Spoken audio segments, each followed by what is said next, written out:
रोहतक में कांग्रेस के पूर्व सीएम भूपेंद्र सिंह हुड्डा ने प्रदेश सरकार को बेरोजगारी और बिगड़ती कानून व्यवस्था को लेकर निशाना साधा है।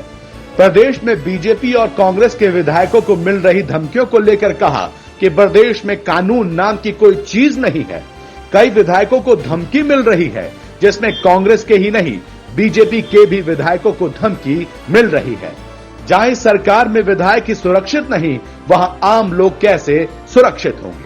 प्रदेश में कानून व्यवस्था चरमराई हुई है।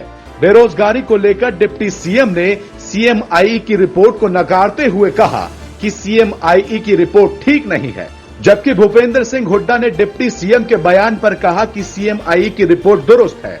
जहां यूपी में सीएमआई की रिपोर्ट को सही बताकर यूपी के सीएम ने चुनाव में वोट हासिल किए हैं। यह किसी से छुपा नहीं है कि प्रदेश बेरोजगारी में नंबर 1 है। अग्निपथ को लेकर कहा कि सरकार 4 साल की भर्ती करने से पहले नियुक्ति पत्र दे। सरकार युवाओं के भविष्य के साथ खिलवाड़ न करे। फार्मेसी घोटाले पर भी चुटकी लेते हुए कहा कि यह सरकार तो घोटालों की सरकार है। सीएमआई की रिपोर्ट बिल्कुल दुरुस्त है। अगर यूपी के इलेक्शन का कैंपेन देखोगे तो यूपी के मुख्यमंत्री ने उसी पे अपने देखे किया था। ये कोई छुपी बात थोड़ी। आज हरियाणा बेरोजगारी में देश में नंबर 1 है। लेकिन दुष्यंत चौटाला क्यों नकार रहे हैं सर? क्योंकि उससे पूछो, वो तो कह रहे हैं बेरोजगारी, उससे पूछ लो। मैं जो कह रहा हूँ वो तथ्य है। सर, अग्निपथ योजना को भी लेकर उन्होंने कहा है कि अब जो है प्रदेश सरकार इनको रोजगार की गारंटी जो मुहैया करवा रही है। जो मैंने तो कहा है भाई, अगर ये है प्रदेश सरकार की नीति तो जितने अग्निपथ अग्निवीर हमारे सिलेक्ट हो उनको पहले अपॉइंटमेंट लेटर दे दे, 4 साल के लिए फौज में करके आके अपना ज्वाइन कर ले। क्या दिक्कत है? भ्रष्टाचार को लेकर लगातार इसका मतलब गुमराह करने की जरूरत नहीं है। अगर नीयत साफ है तो अपॉइंटमेंट लेटर दो उनको और वो आएंगे तो आते, ताकि उनका भविष्य सुरक्षित रहे। लोगों के जवानों के भविष्य के साथ खिलवाड़ करने की जरूरत नहीं है। सर, एक फार्मेसी में भी घोटाला है। फार्मेसी चंडीगढ़ फार्मेसी का घोटाला स्कैम आया है, जिसमें क्या आगे किसी जो है मंत्री का जो है रिलेटिव फरार हुई है। फार्मेसी घोटाला हुआ है, स्कैम जो उसमें कई करोड़ों रुपए का हुआ है कि जो हरियाणा तो सरकार ही है ये, एक के बाद एक घोटाला। सरकार का और घोटाला के साथ काम क्या है? अच्छा सर, एक कांग्रेस के एमएलए हैं, उनको जो है धमकी मिली है, क्या कहना चाहिए? विधायकों को धमकी मिल रही है। बहुत विधायकों को मिली है। तो मतलब बीजेपी के भी विधायक हैं सोना से, उनको भी मिली है। संजय को, हमारे सोनीपत से विधायक है सुरेंद्र, उनको भी मिली है। इसी प्रकार से रेणुबाला विधायिका है, उनको भी मिली है। और भी विधायक को अपने जैसे कुलदीप को तो उस नंबर से धमकी नहीं मिली, लेकिन उसके घर पे गए हैं और एक धमकी दे के गए हैं। तो आज ये कानून व्यवस्था बिल्कुल चरमरा गई है प्रदेश में। कानून व्यवस्था नाम की कोई चीज़ नहीं, कोई सुरक्षित नहीं है। सब अपने आप में असुरक्षित महसूस कर रहे हैं। जब विधायक ही सुरक्षित नहीं है तो आम आदमी कहां से? गृह मंत्री अनिल विज का कहना है कि अपराधियों को किसी भी सूरत में बख्शा नहीं जाएगा। विधायकों को धमकी दुबई के एक नंबर से आई है। उन्होंने कहा है कि पूरे मामले की जांच एसटीएफ को दे दी गई है। उन्होंने कहा है कि अपराधियों को जल्द पकड़ लिया जाएगा। गृह मंत्री अनिल विज बहादुरगढ़ में स्विमिंग एसोसिएशन ऑफ इंडिया के सह सचिव अनिल खत्री से मिलने पहुंचे थे। उन्होंने बहादुरगढ़ बाईपास पर जाखोदा मोड़ पर स्थित देशी ढाणी होटल पर समर्थकों से मुलाकात की। अनिल विज ने नुपुर शर्मा की जुबान काटने वाले पर भी सीधी बात कही है। उन्होंने कहा है कि किसी की बदजुबानी से प्रदेश का माहौल खराब नहीं होने दिया जाएगा।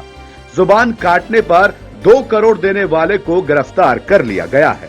नहीं, वो धमकियां है बाहर के फ़ोन से आई हैं और दुबई के एक ही नंबर से तीनों को आई है धमकी। तो वो हमने एसटीएफ को केस दे दिया। एसटीएफ हमारी बड़ी एक्सपर्ट टीम है, तो वो उसको करेगी, हम छोड़ेंगे नहीं उसको। गांव जखौदा में सड़क हादसे में एक बाइक सवार घायल हो गया। घायल की हालत नाजुक है और वह पीजीआई रोहतक में भर्ती है। दुर्घटना स्थल पर मिली बाइक पिछले महीने अग्रवाल कॉलोनी से चुराई गई थी। घायल युवक ने ही बाइक चुराई या किसी अन्य से खरीदी, यह अभी जांच का विषय है। घायल के बयान देने के बाद ही मामले की हकीकत सामने आ सकेगी। दरअसल शनिवार को जखौदा में एक बाइक नाले से टकरा गई। बाइक का टायर फटा और चालक गंभीर रूप से घायल हो गया। उसके चेहरे व सर पर गंभीर चोट आई है। आनन फानन में उसे बहादुरगढ़ के नागरिक अस्पताल लाया गया है, जहां से पीजीआई रोहतक उसे रेफर कर दिया गया। सूचना पाकर असौदा थाने से पुलिस अस्पताल पहुंची, लेकिन घायल बयान देने की स्थिति में नहीं था। इसके बाद एक टीम दुर्घटना स्थल पर पहुंची। वहां पुलिस को एक प्लेटिना बाइक बरामद हुई। बाइक की बारीकी से जांच की गई तो आगे पीछे की नंबर प्लेट अलग अलग थी। इसके बाद पुलिस ने बाइक का रिकॉर्ड चेक कराया तो पता चला कि बाइक अनाज मंडी के निवासी दीपक की है। गत 23 जून की रात को यह बाइक अग्रवाल कॉलोनी से चुराई गई थी। पीजीआई में भर्ती घायल युवक की पहचान भोला के रूप में हुई है। यह लाइन पार क्षेत्र का रहने वाला है। बाइक इसी ने चुराई, इस पर भी अभी संशय बरकरार है। चर्चा तो यह है कि वारदात के मकसद से यह युवक अपने साथियों संग कहीं जा रहा था। भागते वक्त हादसा हुआ। खैर, असल हकीकत तो घायल के होश आने के बाद ही सामने आ सकेगी। पुलिस का कहना है कि अभी घायल बयान देने की स्थिति में नहीं है। जैसे ही उसकी सेहत में सुधार आता है तो बयान लिया जाएगा। विधायक राजेंद्र सिंह जून ने हलके के लोगों की सुनी समस्याएं, अधिकारियों को तुरंत समाधान के लिए दिया दिशा निर्देश। बामडोली गांव वासियों के बीच पहुंचकर समस्याओं को लेकर चर्चा की गई और गांव वासियों द्वारा बताई गई समस्याओं के समाधान के दिशा निर्देश दिए गए। बता दें कि बहादुरगढ़ के विधायक राजेंद्र सिंह जून ने रविवार को बामडोली गांव में लोगों की समस्याएं सुनी। विधायक का कहना है कि बहादुरगढ़ इलाके में कोई भी समस्या हो, उसका समाधान तुरंत करवाया जाएगा। मॉनसून सत्र में अधिकारियों को आदेश जारी किए हैं कि वह जल्द से जल्द नालों की सफाई करवाए, जिससे आने वाली बारिश के समय में लोगों को निजात मिल सके।